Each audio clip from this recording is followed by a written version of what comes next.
अनोखी चवमध्ये तुमचं पुन्हा एकदा स्वागत आहे। तर आजची रेसिपी आपण संडे स्पेशल आहे। तर संडे म्हटलं की नॉनव्हेज असतोच। तर आज आपण कोळंबी मसाला ग्रेव्ही कशी बनवायची ती पाहणार आहे। या अगोदर आपण कोळंबी बिर्याणी कशी बनवायची त्याचा व्हिडिओ अपलोड केलेला आहे। तर त्याची लिंक मी खाली डिस्क्रिप्शन बॉक्स मध्ये देते। तर तो व्हिडिओ सुद्धा माझा नक्की बघा। मग वेळ न घालवता आजची रेसिपी आपण स्टार्ट करूया। फ्रेश कोळंबी मी ते वजनाने पाहिलं तर 300 ग्रॅम भरलेली आहे। आतमध्ये जे काळे धागे असतात ते सर्व काढून घेतले आणि 2 ते 3 वेळा धुवून घेतलेले आहे।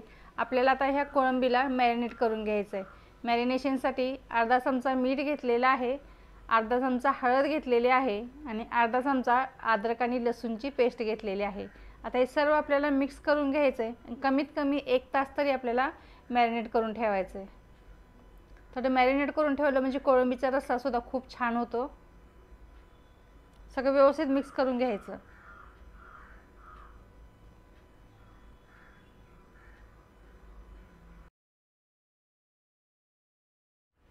कोळंबी मॅरिनेट होते तोपर्यंत आपण ग्रेव्हीसाठी लागणारा मसाला तयार करून घेऊया।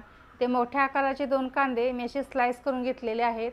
एक मोठा टमाटा तो सुद्धा चिरून घेतलेला आहे आणि थोडीशी फ्रेश कोथिंबीर घेतलेली आहे आणि 10 ते 12 पाकळ्या लसूण घेतलेला आहे आणि छोटासा आल्याचा तुकडा त्याचे छोटे छोटे पीस केलेले आहेत। आता हे सर्व मसाले पहिले गॅसवरती भाजून घेऊया। गॅसवरती पॅन ठेवलेला आहे, थोडंसं तेल टाकू आणि सर्व मसाले भाजून घेऊया।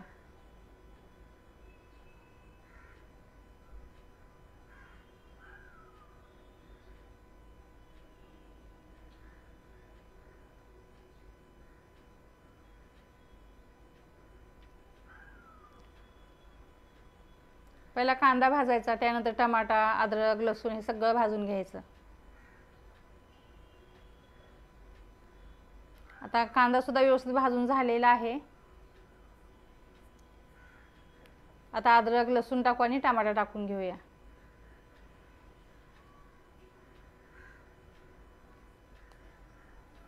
तो सुद्धा आता कांद्यासोबत भाजून घ्यायचा। मीडियम गॅस ठेवायचा आणि मसाले सर्व भाजून घ्यायचे। आता टमाटा टाकून घेऊ।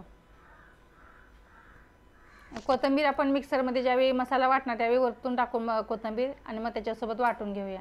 कोथिंबीर भाजायची गरज नाही। अशी फ्रेश कोथिंबीरच मसाल्यामध्ये टाकली ना मग छान लागते।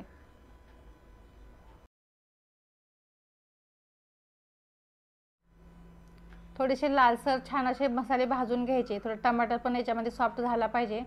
व्यवस्थित भाजून झालं की मग गॅस बंद करूया आणि पूर्णपणे थंड झाल्यावर मग मिक्सरच्या भांड्यामध्ये काढून घेऊया।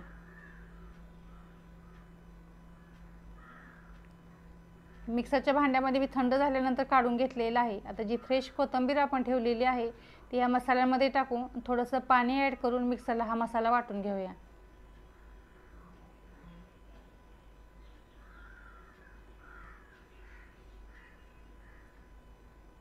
मसाले आता मिक्सरला वाटून झालेला आहे आणि कोळंबीला मॅरिनेट करून सुद्धा आता 1 तास झालेला आहे।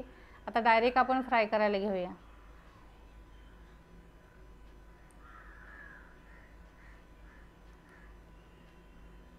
आता गॅसवरती कढई ठेवली, त्याच्यामध्ये आपण तेल ओतूया। तळण्यासाठी जेवढं तेल लागतं तेवढं तेल ओतूया। तेल चांगलं गरम झालं की मग कोळंबी त्याच्यामध्ये ॲड करूया। अशा पद्धतीने कोळंबीचे रस्सा किंवा ग्रेव्ही बनवून बघा, खूप टेस्टी आणि छान लागते। मॅरिनेट करून अगोदर 1 तास ठेवलं तर खूप मस्त चव लागते।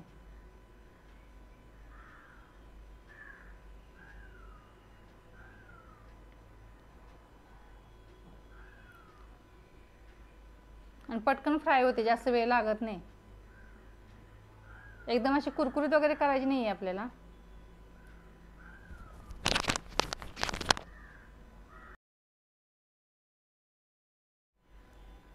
आता एक एक पलटी करायची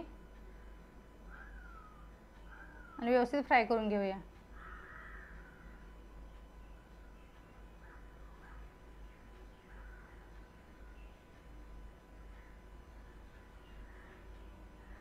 मसाले सुद्धा व्यवस्थित राहतात त्याच्याबरोबर। व्यवस्थित फ्राय केली की मग तेल गरम होऊन द्यायचं अगोदर, मग व्यवस्थित अशी फ्राय होते। आता आपण ही काढून घेऊया आणि उरलेली अशाच पद्धतीने फ्राय करून घेऊया।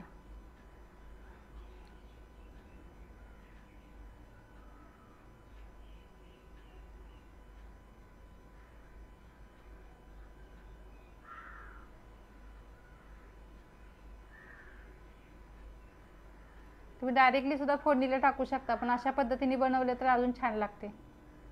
आता उरलेली सुद्धा अशाच पद्धतीने करून घेऊया।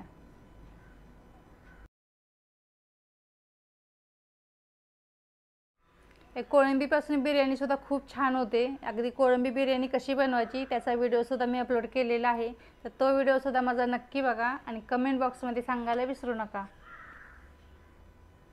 तेल गरम झाले की आता पटापट सगळ्या फ्राय होतात, जास्त वेळ लागत नाही। कोळंबी रस्सा बनवायला सुद्धा वेळ लागत नाही, पटकन शिजतात एकदम। असं पूर्णपणे गिर शिजवायची गरज लागत नाही कोळंबीला। आता ही दुसरी बॅच सुद्धा आपली फ्राय करून झालेली आहे, आता काढून घेऊया।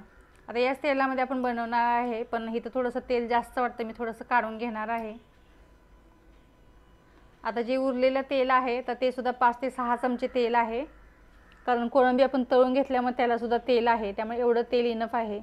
आता आपण मसाले ॲड करूया। इथे मी 2 चमचे कांदा लसूण मसाला घेतलेला आहे, लाल तिखट। तर तुमच्या घरी जो मसाला असेल तो तुम्ही वापरू शकता, तिखटचं प्रमाण तुमच्यावर आहे। आता हा मसाला तेलामध्ये छान असा भाजून घेऊया। हा मसाला सुद्धा तेलामध्ये भाजून झालेला आहे। आता जे मिक्सरला आपण वाटण करून घेतले ते टाकूया आणि ते सुद्धा तेलामध्ये भाजून घेऊया। हा मसाला जास्त भाजायची गरज नाही आहे, कारण आपण अगोदर भाजून मग मिक्सरला वाटून घेतलेला आहे।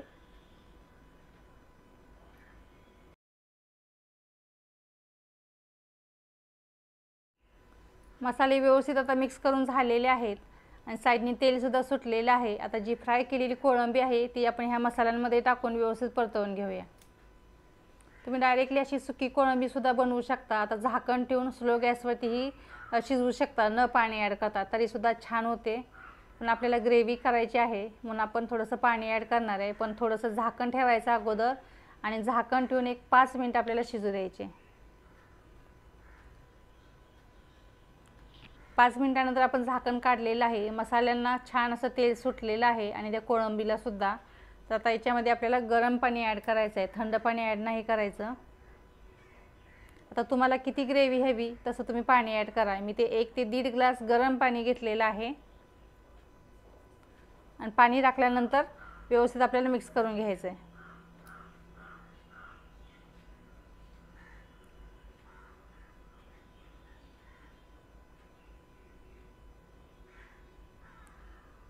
आणि चवीनुसार मीठ ॲड करायचं आहे, कारण आपण मॅरिनेशनच्या वेळी सुद्धा मीठ टाकलेलं होतं, त्यामुळं मिठाची जेवढी गरज आहे तेवढं मीठ ॲड करा आणि छान अशी याला उकळी येऊ देऊया।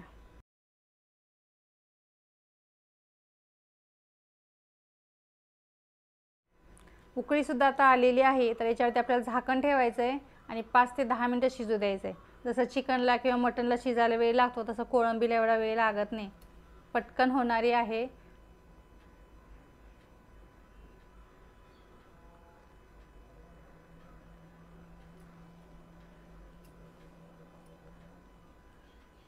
पाच ते 10 मिनिटानंतर आपण झाकण काढून पाहायचं आहे।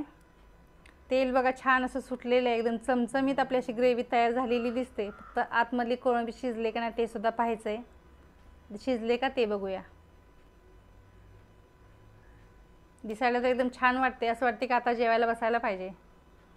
कोळंबी सुद्धा आता शिजलेली आहे। आता गॅस बंद करूया। मी तुम्हाला चमच्याने दाखवते कशी ग्रेव्ही झालेली आहे, बघा किती छान झालेली आहे। तर अशी ग्रेव्ही तुम्ही नक्की बनवून बघा,